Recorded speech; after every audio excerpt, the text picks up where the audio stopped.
Brazil. Lap 6. Charles Leclerc gone. Lap 39. Lewis Hamilton retired. 0 points.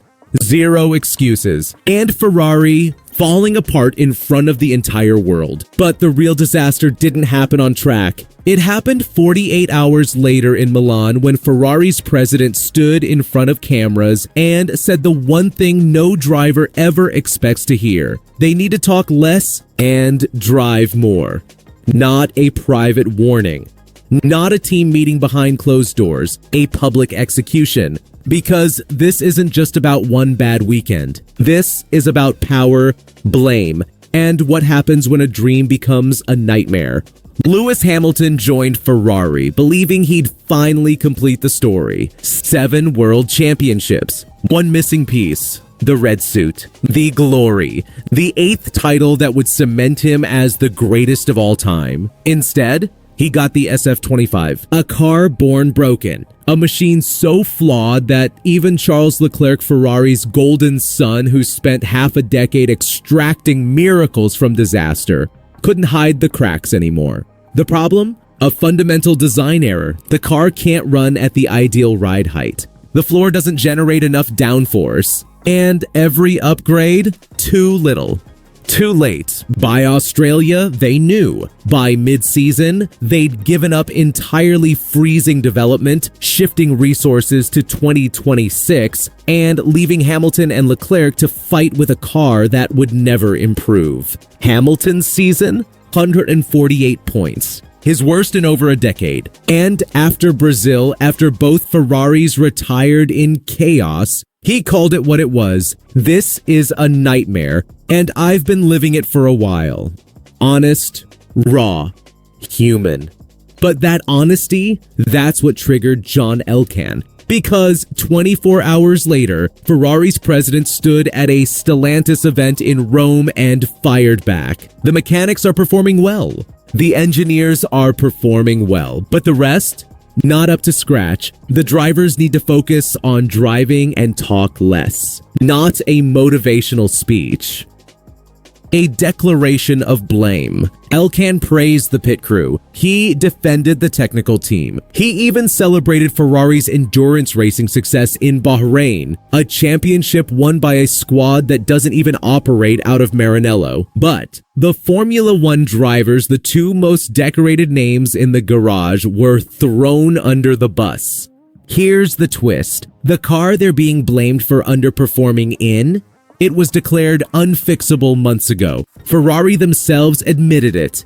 They stopped developing it. They froze the aero package. They moved on. So Hamilton and Leclerc were left driving a static, flawed machine while their rivals improved every weekend and then told to stop complaining about it. You can't make this up, and the paddock stunned.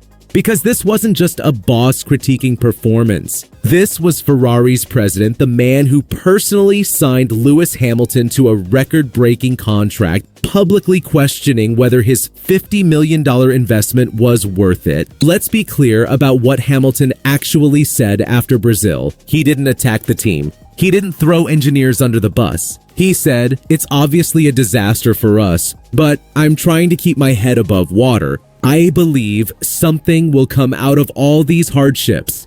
That's not criticism. That's a man trying to stay positive in a season that's broken him. And Leclerc? He was literally taken out in someone else's accident through no fault of his own. He qualified brilliantly third on the grid, drove cleanly, and was collected by another driver's mistake. Yet Elkann's response lumped them both together. Talk less, drive more. But here's what makes this moment so explosive. Leclerc has been Ferrari's best performer for 5 years. He's extracted podiums from cars that had no business finishing top 3. He's sacrificed the prime years of his career waiting for Ferrari to build him a championship car. And Hamilton? He's a 7-time world champion who left Mercedes, a team he built into a dynasty to help Ferrari end their 2-decade title drought. These aren't the problem. The SF-25 is the problem. The technical errors are the problem. The decision to abandon 2025 development is the problem.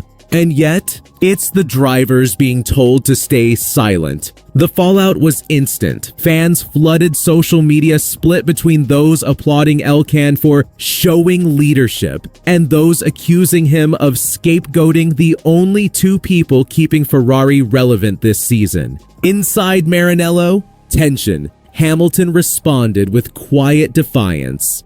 I back my team. I back myself. I will not give up. Not now, not then, not ever.